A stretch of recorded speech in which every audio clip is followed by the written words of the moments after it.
Games. कहने का मतलब क्या है कि तुम 3 स्पोर्ट्स के लिए मैक्सिमम रजिस्ट्रेशन कर सकते हो। मतलब हो सकता है तुम हॉकी, क्रिकेट और बास्केटबॉल के लिए रजिस्टर कर रहे हो, तो 3 स्पोर्ट्स हो सकते हैं max to max. Hey everyone, how are you guys doing? भाई बहुत सारे डाउट्स आ रहे थे कि स्पोर्ट्स कोटा के लिए कैसे अप्लाई करना है, कितना एडिशनल फीस है, क्या वेटेज होने वाला है स्पोर्ट्स कोटा का, और कितने साल तक के बच्चे अप्लाई कर सकते हैं। बेसिकली जिनने कितने साल पहले स्पोर्ट्स खेला होगा तो उसके सर्टिफिकेट पे एप्लीकेशन डाली जा सकती है। तो यार इन सारी चीज़ों का डिस्कशन आज हम इस वीडियो के अंदर करने वाले हैं। Hi guys, my name is Atul Singh, welcome to the beautiful platform of Adda 247। देखो यार, सबसे पहली बात तुमसे मैं बता देता हूँ कि यार वेटेज जो है ना हमारा इस पूरे CSS पोर्टल के ऊपर जो लिखा गया है वो बताया गया है कि भैया 5% का वेटेज है आपका स्पोर्ट्स का, यानी कि आप स्पोर्ट्स कोटा लेते हो तो 5% का आपका वेटेज है। सेकंड जो चीज़ है एडिशनल फीस 100 रुपीज़ है। इसके बारे में थोड़ा सा और डिस्कशन करनी पड़ेगी हमें कि यार अगर 2 स्पोर्ट्स के बेसिस पे अप्लाई करो तो एडिशनल फीस कितनी होने वाली। तो यार देखो, कुछ इंपॉर्टेंट पॉइंट्स है जो कि मतलब क्या है कि तुम 3 स्पोर्ट्स के लिए मैक्सिमम रजिस्ट्रेशन कर सकते हो। मतलब हो सकता है तुम हॉकी, क्रिकेट और बास्केटबॉल के लिए रजिस्टर कर रहे हो, तो 3 स्पोर्ट्स हो सकते हैं मैक्स टू मैक्स। और हर एक स्पोर्ट्स के लिए एडिशनल 100 रुपये लगाए जाएंगे। यानी कि जब तुम रजिस्टर कर रहे होगे और तुमने 3 स्पोर्ट्स सेलेक्ट किए तो हर स्पोर्ट्स के लिए तुम्हें 100 करके एक्स्ट्रा रुपये पे करने पड़ेंगे। उसके बाद बात आती है यार, ठीक है, कि मेरिट या पार्टिसिपेशन ऑफ स्पोर्ट्स सर्टिफिकेट, जो कि पिछले 3 साल के, कितने साल के, 3 साल की ये डेट दे रखी है हमें, इनके बीच में ही तुम्हारा मेरिट सर्टिफिकेट होना चाहिए या पार्टिसिपेशन सर्टिफिकेट होना चाहिए ताकि तुम अप्लाई कर सको। यानी कि 1 मई 2022 से लेकर 30 अप्रैल 2025 तक। इसके बाद हो या इससे पहले हो तो फिर वो अलाउड नहीं है, उसके ऊपर एप्लीकेशन नहीं दिया जा सकता।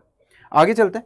अगर तुम लोगों ने इनकम्प्लीट है या फिर कटिंग कर रखी है उसके ऊपर, ठीक है, कि सर्टिफिकेट के ऊपर कई बार होता है हम लोग नाम काट के नाम सही करते हैं अपना, ठीक है, अगर कोई लेटर गलत हो जाता है तो वो अलाउड नहीं है। अगर कटिंग होगी तो कैंसिल कर दिया जाएगा आपका वो स्पोर्ट्स का मेरिट सर्टिफिकेट।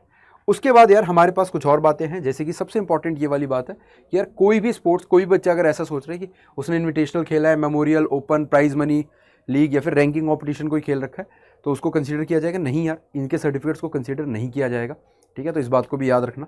उसके बाद यहाँ पे हमारे पास एक और बात है कि अगर आपके लेटर हेड पे लिखा हुआ है कि आप लोगों ने कोई स्पोर्ट्स खेला है या फिर आपके पास लेटर हेड है, लेटर है उसका, ठीक है, तो इसको भी कंसीडर नहीं किया जाएगा।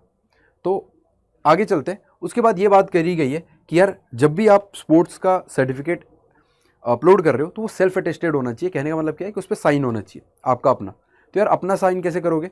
ऑब्वियस सी बात है, नहीं कर सकते सर्टिफिकेट के ऊपर। तो क्या करना है, फोटोकॉपी लेना, प्रिंट आउट लेना, कलर फोटोकॉपी लेना, कलर फोटोकॉपी के ऊपर अपना साइन कर लेना, डेट डाल देना और उसके बाद अपना नाम लिख देना और उसको फोटोकॉपी को स्कैन करके अपलोड कर देना, ठीक है। सेल्फ अटेस्टेड होना चाहिए, this is very important. Self attested नहीं होता हो सकती है आगे इशू हो जाए। और कोई भी अपडेट होगा इसके रिगार्डिंग, स्पोर्ट्स कोटा के रिगार्डिंग, तो हमारे पास कहाँ पे आएगा, इस वेबसाइट पे आएगा। तो इस वेबसाइट को बार बार चेकआउट करते रहना, इस पर कोई नोटिस तो नहीं आया, ताकि हरदम अपडेटेड रहो, ठीक है। बाकी अगर कोई भी डाउट होगा, कोई भी क्वेरी होगी तो यार मैं अपना मेल ID दे देता हूँ, दैट इज़ atul.singh@adda247। तुम लोग यहाँ पे मेल कर सकते हो, ठीक है, यहाँ पे मेल कर सकते हो। और एक बात बता देता हूँ तुम्हें, कमेंट में भी तुम बता सकते हो कि कोई भी डाउट आता है तुम्हें, तो उसके ऊपर भी हम लोग एक वीडियो लेके आएंगे, है ना। और ऐसे ही और इन्फॉर्मेटिव वीडियोस के लिए चैनल को प्लीज़ सब्सक्राइब कर लेना, ताकि तुम्हें अपडेट्स मिलते रहे, क्योंकि एक भी गलती बहुत भारी पड़ सकती है यार। बहुत सारे मेरे को मेल आए थे कि भैया ये गलती हो गई, वो गलती हो गई। ध्यान से करो यार, पूरे प्रोसेस को ध्यान से करो, क्योंकि हो सकता है चीज़ें चेंज ना हो और इसी वजह से कैंडिडेचर कैंसिल हो जाए, साल बर्बाद होने के चांसेस हैं।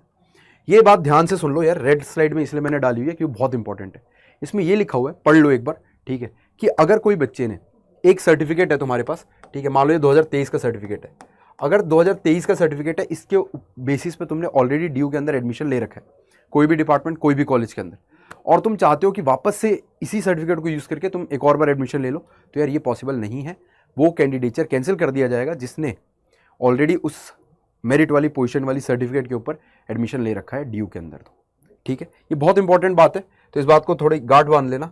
और अगर तुम सीरियस एस्पिरेंट हो और प्रिपेयर करना चाहते हो किसी भी लॉ एंट्रेंस एग्जाम के लिए, तो तुम्हें सबसे पहले अड्डा 24/7 के वेबसाइट पे जाकर ऑल कोर्सेज पे क्लिक करके एक सेक्शन आएगा, that is UG and PG entrance exam. इसके अंदर लॉ एंट्रेंस का ऑप्शन आएगा। यहाँ पे यार क्लैट की अगर प्रिपरेशन कर रहे हो तो हमारे पास बैच चल रहा है, रैंकर्स प्रो बैच, जिसके अंदर सारे बहुत रिफाइंड टीचर्स पढ़ा रहे हैं। रैंकर्स बैच भी चल रहा है। और अगर तुम प्रिपेयर कर रहे हो CUT PG LLB के लिए, तो हमारे पास एक बैच चल रहा है, that is called CUT PG LLB प्रहार बैच, प्रहार प्रो। इसके अंदर भी वही टीचर्स की मेंटरशिप मिलेगी, गाइडेंस मिलेगी। और अगर तुम्हें चाहिए कि तुम सारे एंट्रेंस एग्जाम्स जो भी लॉ के होते हैं उसके लिए बहुत अच्छे से प्रिपेयर कर पाओ, तो हमारे पास 5 ईयर्स एंड 3 ईयर्स दोनों के कोर्सेज अवेलेबल हैं। तो डू चेक देम आउट, क्योंकि स्ट्रक्चर तरीके से तैयारी करोगे तभी आगे बढ़ पाओगे। अब आगे चलते हैं, और इन्फॉर्मेटिव वीडियोस के लिए सब्सक्राइब कर लो चैनल को। Thank you so much guys, मिलते हैं अगली वीडियो में। Until then keep hustling, keep grinding. जय हिंद।